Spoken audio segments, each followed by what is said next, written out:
She said, and I forget I supervise you because you just do everything and I don't have to say nothing to you. You don't never cause no trouble. I said, this is why. And it wasn't really her that wanted me. It was the supervisor over her.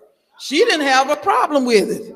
But it was the supervisor over her that had a problem with it and who was picking. So we have to be real careful. When they couldn't trip him up on his job, and one of them finally said, the only way we're going to get him is to come against his God. That's the only way we can get him to mess up, if we get him to come and do something against his God. So what they did was they went and baited the king, King Darius. They baited him. And with old King lived forever. So these governors and satraps thronged before the king and said, King Darius lived forever. That's how they pumped him up and got his ego going.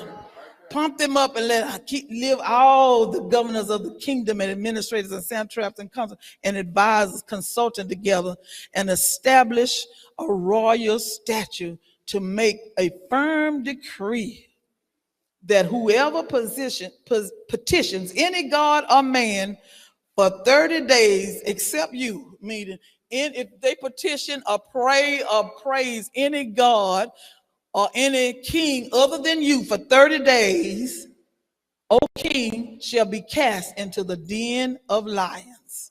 Now, O king, establish the decree and sign in writing so that it cannot be changed according to the law of Medes and Persians, which do not alter. Therefore, King Darius signed the written decree. So they had the paperwork already right before him, had it set up so it was irrevocable, meaning once you sign this in, it's going to be set up against the Medes and the Persia, which is the big council and all the people in charge, and it can't even be changed, not even by you, king. Nobody can change this. And what got me is, why 30 days? It was only temporary. If it was really something wrong, why not just let it go on? Nobody can ever do this ever again. Why have it in the next 30 days? Nobody can.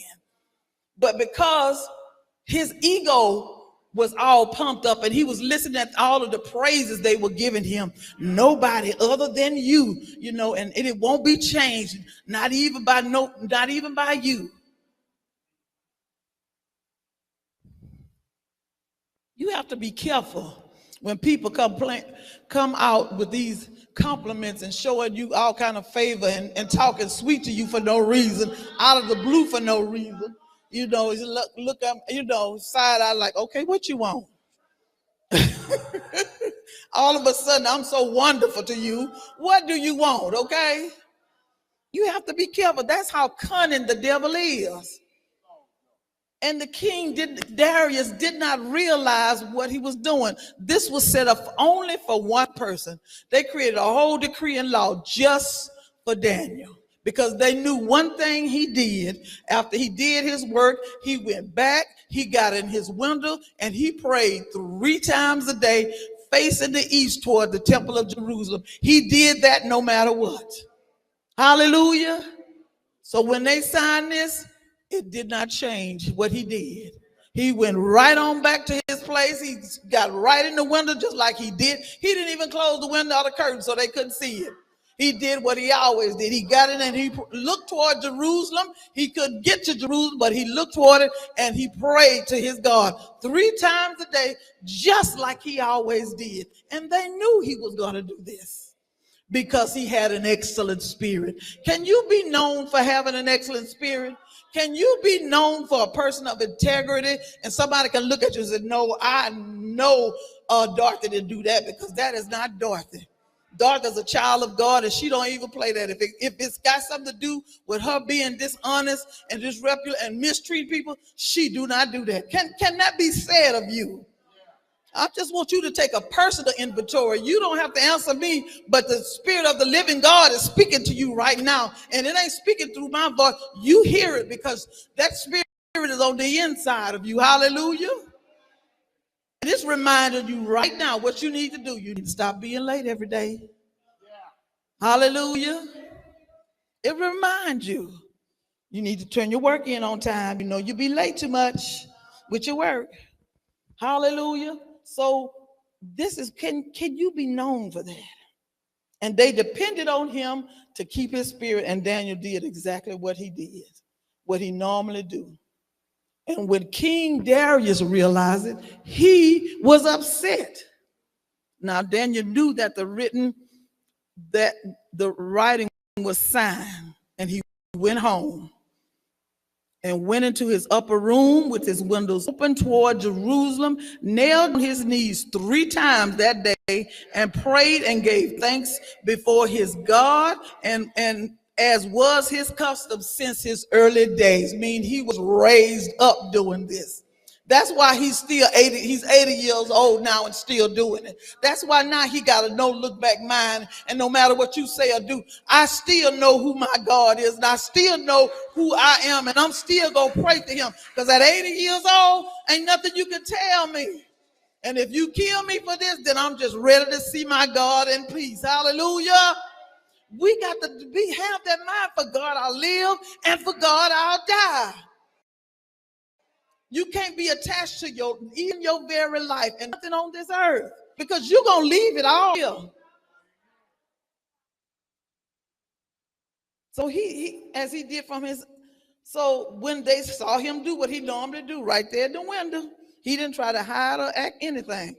Then these men assembled and found Daniel praying and making supplication before God. And they went before the king and spoke concerning the king's decree.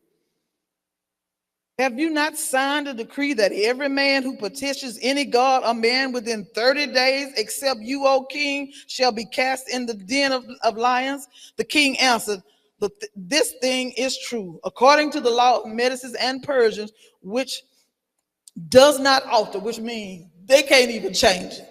Hallelujah. That's like saying it's been signed and even the president can't change it. Hallelujah. So they answered and said before the king, that Daniel, that Trina, that Dorothy, that's when you know they got the hating. You know, it has nothing to do with them loving the king and his majesty, or anything to do with him being faithful to the throne. That Daniel, who is one of the captives from Judah, does not show due regard for you, O king, or for the decree that you have signed, but makes his petition 3 times a day. So they got a lot of time on their hand watching Daniel, okay?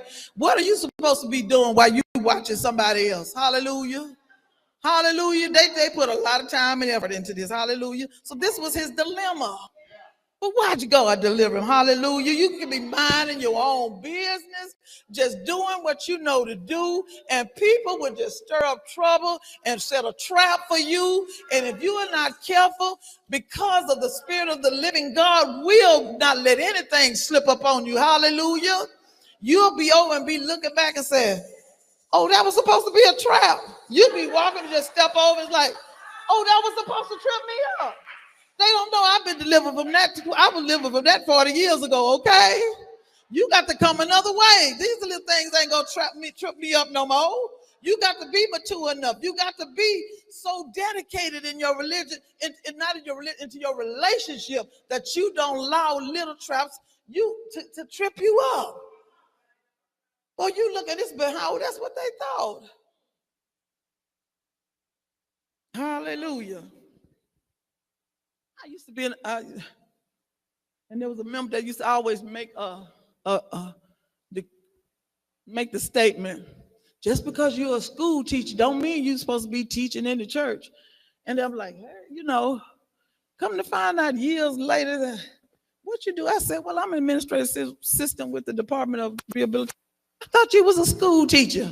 No, I ain't no teacher. I ain't never been no teacher working with the school system. And after I walked away, it's like, is that why they was making that statement all them years? Just because you're a teacher in the school system, you ain't got no business teaching in the church.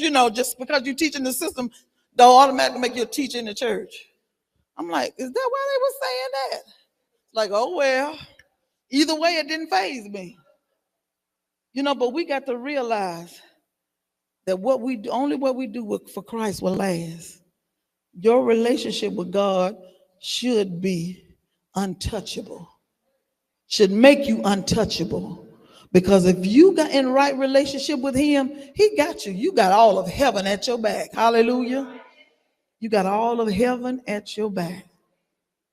And the king, when he heard these words, was greatly displeased with himself. Now, ding, ding, ding, ding, the lights came on for the king. He realized they did all of this to trip up Daniel, and he didn't want to do this to Daniel because he liked Daniel. He could depend on Daniel. Daniel had favor. You know, this good boy, he ain't did nothing wrong. He was displeased with himself and set his heart on Daniel to deliver him. And he labored till the going down of the sun to deliver him. Even the king, see, he got people trying to deliver him. Then these men approached the king and said to the king, "Know, O king, that is the law of medicines in Persia." Now they're bringing down all of that no decree of statute which the king established may be changed. So they had it ironclad so that the king and tied both his hand and his feet.